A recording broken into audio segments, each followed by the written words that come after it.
Welcome to another episode of desi podcast with Rani Andleeb. Eid का खूबसूरत सा प्यारा सा दिन, तो उस पर क्या खा के आई है? शीर खुरमा बना हुआ था और वो तो मेरी फेवरेट डिश है, तो मैं छोड़ती नहीं हूँ। सियासत के बारे में क्या ख्याल है? या तो सियासत कर लो या मोहब्बत कर लो। कि मोहब्बत के बारे में क्या ख्याल है आपका? मोहब्बत मिल नहीं सकती मुझे मालूम है साहिब, मगर खामोश बैठा हूँ, मोहब्बत कर जो बैठा हूँ। Welcome to another episode of desi podcast with Rani Andleeb. नाज़रीन, आज की पॉडकास्ट है बड़ी ही ख़ास, क्योंकि ईद का खूबसूरत सा प्यारा सा दिन है और छोटी ईद आती है तो साथ खुशियाँ लेकर आती है। और आज की खुशियाँ भी हम सेलिब्रेट कर रहे हैं आपके साथ, और मैं अकेली बिल्कुल भी नहीं हूँ। आज मेरे साथ मौजूद हैं मेरी बड़ी अच्छी कोलीग हैं जिनको आप यहाँ पे देखते हैं। इसके अलावा मेरी बड़ी अच्छी दोस्त हैं, बड़ी अच्छी हमदर्द भी हैं। जी हाँ, मैं बात कर रही हूँ किरण खान की, जिनको आप यहाँ पे देखते हैं मुख्तलिफ प्रोग्राम्स करती हैं। बड़ी अच्छी एंकर हैं, सियासत पे बड़ा ही अबूर इनको हासिल है और बड़े दबंग स्टाइल में यहाँ पे प्रोग्राम्स करती हैं, अपने न्यूज़ पढ़ती हैं। तो आज ज़रा हम किरण को जानेंगे कि सियासत से हट कर किरण क्या करती हैं और ईद कैसे सेलिब्रेट करती हैं। तो चलिए वेलकम करते हैं किरण को। अस्सलाम वालेकुम किरण। वालेकुम अस्सलाम। सबसे पहले तो आपको बहुत बहुत ईद मुबारक। खैर मुबारक किरण, आपको भी बहुत बहुत ईद मुबारक। और आई होप आपका ईद का दिन अच्छा गुजरा होगा। बहुत अच्छा आगाज़ किया ईद के दिन का, सबसे मिले और बड़ा अच्छा लगता है, क्योंकि सब हमारी फैमिली तकरीबन मसरूफ़ ही रहती है अपने कामों में। और कहते हैं ना कि नया दौर शुरू हुआ है तो सब लोग मसरूफ़ हो गए और सभी वर्किंग में। तो ईद का दिन ऐसा होता है, सब लोग घर आते हैं, क्योंकि मेरे वालिद सब बड़े हैं, तो सब लोग घर आते हैं मिलने के लिए, तो एक जो है ना माहौल अच्छा होता है। उसके बाद ये कि घर में सवैयाँ, पकवान और बहुत सारी चीज़ें बनती हैं। तो सबसे पहले किरण खाने का ही जिक्र लेकर आगे चलिए। आप तो मुझे बताइए सुबह क्या खा के आई है? आपको मेरी फेस की चमक से पता लग गया होगा क्या खा के। जरूर कुछ मीठा खा के आई है। बिल्कुल, घर में जो है शीर खुरमा बना हुआ था और वो तो मेरी फेवरेट डिश है, तो मैं छोड़ती नहीं हूँ। यकीनन लाई भी होंगे मेरे लिए आपको पता था आज मैं ऑन ड्यूटी हूँ। बिल्कुल खाली हाथ नहीं आई, मिठाई भी लेकर आई हूँ, शीर खुरमा भी लेकर आई हूँ आपके लिए। तो नाज़रीन, हम ये टेस्ट करेंगे चीज़ें दोनों किरण के हाथ की बनी हुई। अच्छा किरण, मुझे ये बताइए कि ईद आपके लिए क्या है? मेरे लिए ईद जो है ना, कहते हैं ना कि जब आप बहुत सारे ऐसे मतलब कुछ भी आप कोई अमल करते हो, उसके बाद वो जो आपको रिवॉर्ड मिलता है, तो मेरे लिए ईद ऐसी है। अल्हम्दुलिल्लाह कोई भी ईद ऐसी नहीं है जो भरपूर ना गुजरी हो। हर ईद बहुत अच्छी गुजरी और बहुत अच्छे ये से तो ज़्यादा अच्छी होगी कि इस ईद में हम दोनों एक दूसरे के साथ। बिल्कुल ऐसा ही है। और हमारा जर्नलिस्ट का ये भी होता है कि हम लोग बिजी बहुत ज़्यादा होते हैं। बिल्कुल, कोई दिन अब जैसा कि आप इधर मौजूद हैं, मैं हूँ 2 प्रोग्राम्स करके आ रही हूँ और तीसरा आपके पास बैठी हूँ। अब शाम को फिर मैंने एक जगह जाना है, तो कुछ इस तरह का दिन गुजरता है, फर्स्ट और सेकंड में ज़्यादा। तो ये के साथ साथ काम भी चल रहा है, फैमिली को भी टाइम दे रहे हैं, लेकिन अच्छा चल रहा है जो भी है, ज़बरदस्त हो गया। अच्छा किरण, ईद की तो हम गपशप करेंगे, साथ साथ कुछ नाज़रीन हैं, मैं भी फर्दर कमेंट्स वगैरह पढ़ती रहती हूँ, जानती हूँ ना, वो भी जानना चाहते हैं कि इसके अलावा जो है किरण क्या करती हैं, किरण का एम क्या है? इसके अलावा मैं तो ज़्यादातर जो है, इतना टाइम तो हमारे पास बचता ही नहीं तो काम के अलावा कुछ आप क्या कर सके, लेकिन डायरी वगैरह लिखना मुझे अच्छा लगता है। मैं दिन भर में कोई ऐसी बात हो जो मुझे पसंद हो या मुझे बुरी भी लगे, तो मैं रात के पहर जो है, एक टाइम होता है कि 11 से 12 के दरमियान, वो मैं उस पर लिख लेती हूँ डेट और टाइम के साथ कि फ़लाँ बंदे ने इस टाइम पर मुझे ये बात बोली थी, ये मुझे बुरी लगी, लेकिन मुझे क्यों बुरी लगी, मुझे लगनी नहीं चाहिए थी, या कुछ अपनी फीलिंग्स जो हैं वो उसमें जो है शेयर। मतलब ये बड़ी राज की बात मुझे आज पता चली है। आप यकीन माने ये बात किसी को नहीं पता, मेरे घर में भी किसी को नहीं पता। वो बड़ी मैंने डायरी ना बड़ी छुपा के एक जगह पे रखी हुई है, मैं रात को अब तो पूरे पाकिस्तान को बल्कि पूरे यूएस को भी पता चल चुका है। और अच्छा किरण, सियासत पे आप बात करती हैं और हमेशा बड़ी सियासत के ऊपर आप दबंग स्टाइल में बोल रही होती हैं, तो आपका ओवरऑल सियासत के बारे में क्या ख्याल है? सियासत के बारे में बस इतना ही कहना चाहूँगी, जो मुल्क के हालात हैं इनको सुधरने के लिए मेरे ख्याल से हर मुल्क में सियासी निज़ाम आपने देखा है, लेकिन यहाँ पे तो कुर्सी की गेम चल रही है ना। बिल्कुल कुर्सी की गेम, और जब बात कुर्सी की हो तो मैं कहती हूँ कि कुछ तो कहना चाहिए कुर्सी जी बिल्कुल, आप तो मैं कुछ कहना चाहूँगी कुर्सी पे। लेकिन ये बिल्कुल जो है ना, किसी पार्टी को डिफेंड नहीं कर रही मैं यहाँ पे, और ना ही क्योंकि सहाफ़ी को न्यूट्रल होना चाहिए। ऐसा ही एग्जैक्टली। तो मैं आज इस कुर्सी के बारे में जो है ना कुछ कहना चाहूँगी, और मेरे ख्याल से बहुत लोगों तक ये मैसेज जाना चाहिए। बिल्कुल, मैं भी अब बेकरार हो गई हूँ कि आप क्या कहना चाहती हैं। कुर्सी है तुम्हारा, ये जनाजा नहीं है, कुर्सी है तुम्हारा ये जनाजा नहीं है, कुछ कर नहीं सकते तो उतर क्यों नहीं जाते। वाह जी वाह, मेरे ख्याल से किरण आज आपने वो बात कह दी है जो बहुत सी आवाम की आवाज़ है, और आप अपने प्रोग्राम में भी शायद बहुत दफ़ा कहना चाहती हो लेकिन कह नहीं पाई।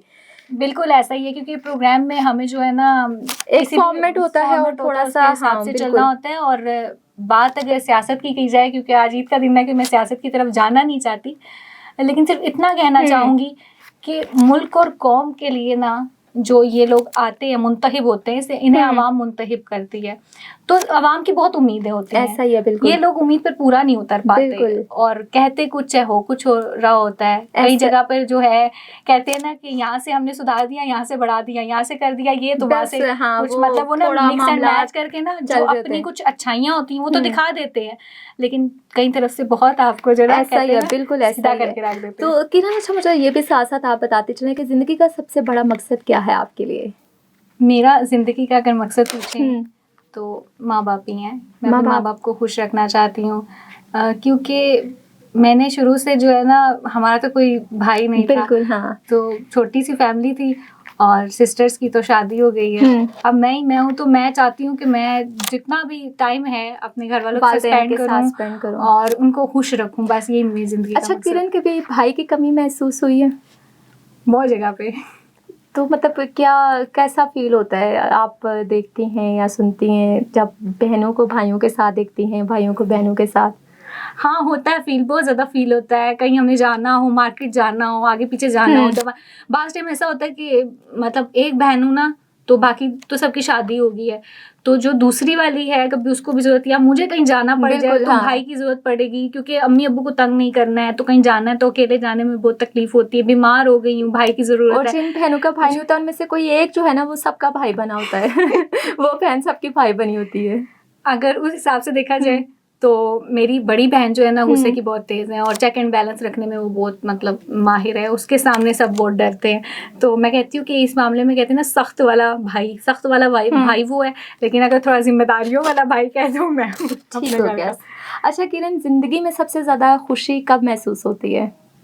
जब दूसरों को खुश देखती हूँ। दूसरों को खुश देखती हूँ, बस मुझे अच्छा लगता है कि मेरे किसी काम से, मेरे किसी फेल से अगर कोई सामने वाला खुश है, और बस एक दफ़ा मुस्कुरा के ये कह देता है ना कि यार तुमने इस तरह किया तो मुझे इतनी खुशी मिली, वो अल्फाज मेरे लिए बहुत अहम होते हैं। मुझे नहीं फ़र्क पड़ता मैं क्या फ़ील कर रही हूँ, मुझे नहीं फ़र्क पड़ता, कहते हैं ना सेल्फलेस इंसान। और बहुत सारे लोग ऐसे हैं जो मुझे ये भी कहते हैं कि यार किरण अब तो अपने बारे में सोच रहे तो मैं कहती हूँ कि यार जब दूसरे लोग खुश है ना, वो मेरा भी टाइम कभी ना कभी तो आ ही जाएगा। ऐसा ही है। अच्छा किरण, चूंकि ईद है ना, तो ईद का एक सवाल भी पूछती हूँ कि कभी ऐसा हुआ है कि बचपन में अपने बहनों की ईदी चुराई हो?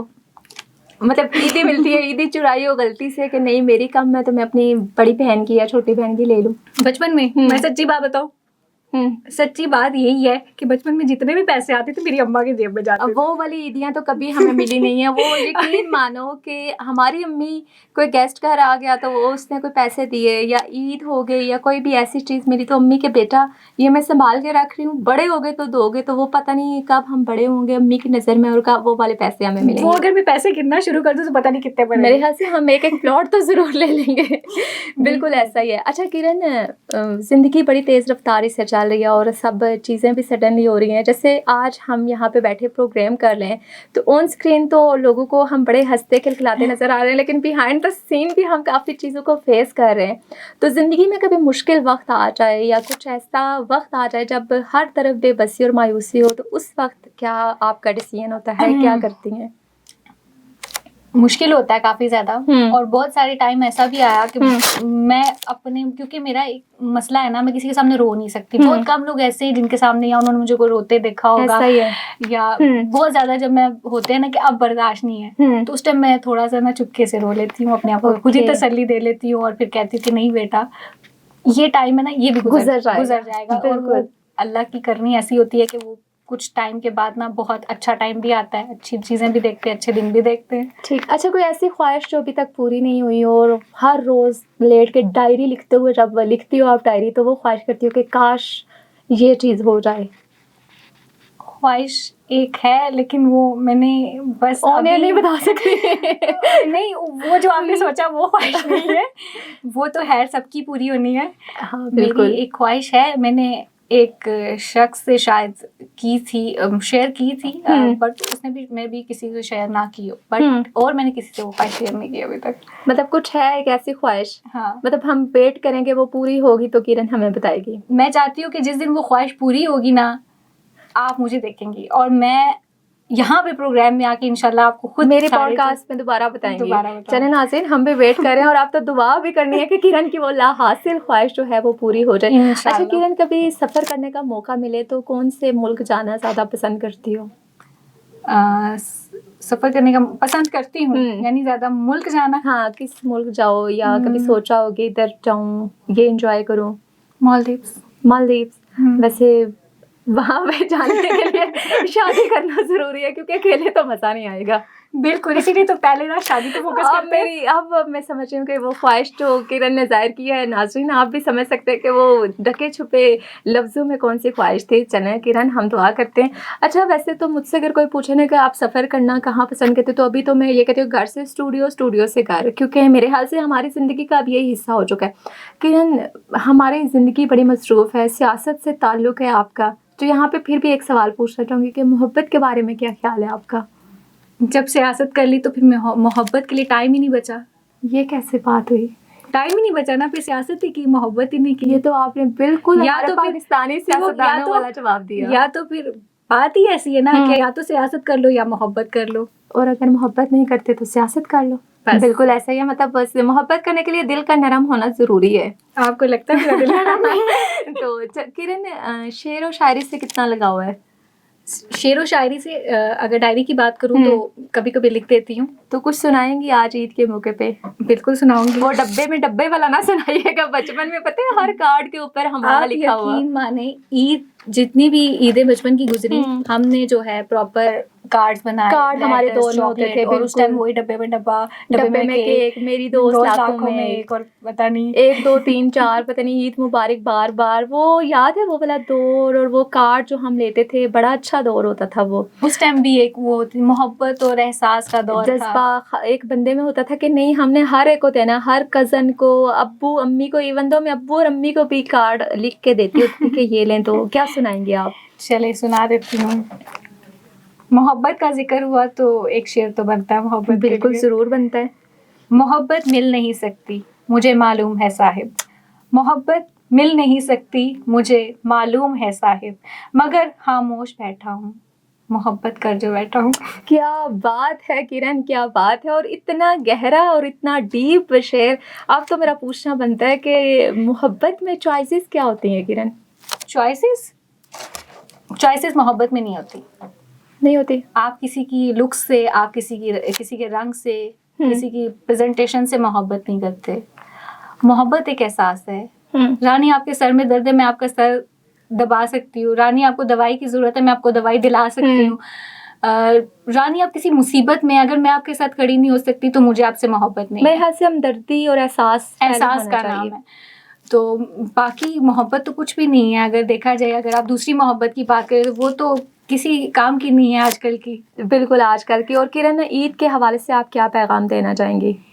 ईद के हवाले से बस एक छोटा सा मेरा पैगाम यही है कि अपनों को टाइम दें, अपनों का एहसास करें, और ख़ास तौर पर अपने माँ बाप को बहुत ज़्यादा जो है खुश रखें, क्योंकि बाकी सारे रिश्ते मिल जाते हैं, माँ बाप नहीं मिलते। माँ बाप कभी नहीं मिलते आपको। बिल्कुल ऐसा ही है। और बहुत शुक्रिया किरण, आज आपने अपना इतना टाइम निकाला, और छुट्टी के दिन भी आज आप टाइम निकाल के मेरे प्रोग्राम में तशरीफ़ लाई। और अल्लाह से दुआ है कि आपकी ईद भी बड़ी अच्छी गुजरे और अच्छे अंदाज में आप ईद गुजारें और अपने घर वालों के साथ बाकी का जो टाइम है वो स्पेंड करें। तो नाज़रीन, मैं भी चाहूँगी आपसे इजाज़त, और मिलते हैं अगले प्रोग्राम में एक नए गेस्ट के साथ, एक नई बात के साथ। तब तक दीजिए हमें इजाज़त। देखते रहिए DTV NN।